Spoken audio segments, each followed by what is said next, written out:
And so that explains a lot of things because at one point I had tried to get a firearm, right?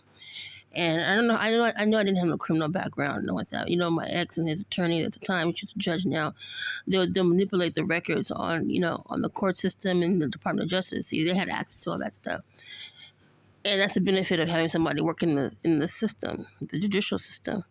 So I applied for the thing, got I passed the test and shit like that, and then and it came back and it was the letter was like it was like back and forth, wishy-washy, like we don't know if it's you and this and that. And see, it was operated by the sheriff department, local sheriff department, because that's what I was told to contact them. They're the ones who basically denied me a firearm initially. So I got kind of mad, not really mad, but I wrote a letter and I said, I said this place did not exist during that time. This department did not exist. I have my high school, boyfriend at the time who can contest of actually what happened.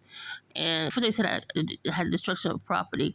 Then they said I was like basically I'm a mad black woman destroying shit. But that's not what happened, because whoever's reading that stuff, they don't know what truly happened. So then, and is it possible GBI or great body injury, something like that? Possible. It was in the Department of Justice. Normally, it's either yes or no, or whatever. So they're trying to hinder me at that time. My ex is attorney. She's a judge now, Bumi Awani.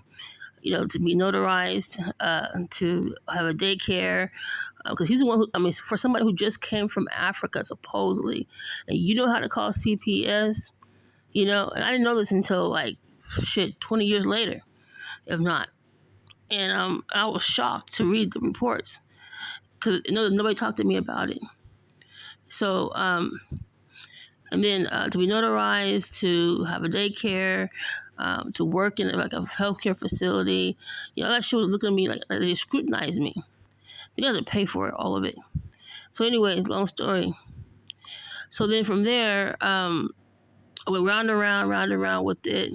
I left it alone. I wrote to the Department of Justice, and then finally, about a year or two later, I guess I was approved. But this other, the gun shop owner, whoever he was, he knew who I was exactly. I didn't know who that man was, and he was like, they said, I know he had a stroke, same right side.